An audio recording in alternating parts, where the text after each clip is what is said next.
動嘅靜態伸展動作咧，最好你能夠每一下做到30秒，得唔得？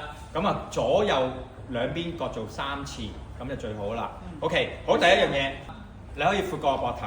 第二，中指係有用力嘅，咁啊呢個第一向上指，得唔得？如果你想好啲嘅，另外一隻手加多少少係向下指，得嘛？咁啊當我做30秒啦，30秒之後要落手俾佢回血，跟住第二樣嘢就去到個頭殼頂又向上指。咁如果有鏡你就會準啲啦，係咪？有陣時你多咗填咗啦，咁記得隻手唔好向前啦。好啊，如此類推翻嚟，第三個位去到對家膊頭，係咪？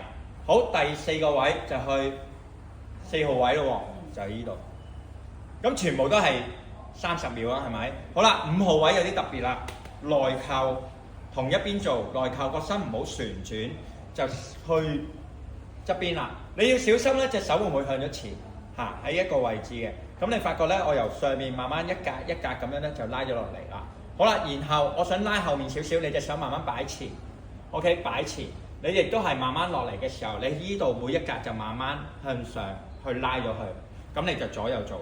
同埋因為每一個同學你嗰個嘅身體嘅結構有啲唔同啦，邊度緊啦，邊度鬆亦都有唔同啦，你又可以就翻你嗰個位置有牽拉有扯住嘅感覺就夠啦，得唔得？就唔好戳佢，咁就 OK 啦，呢個動作。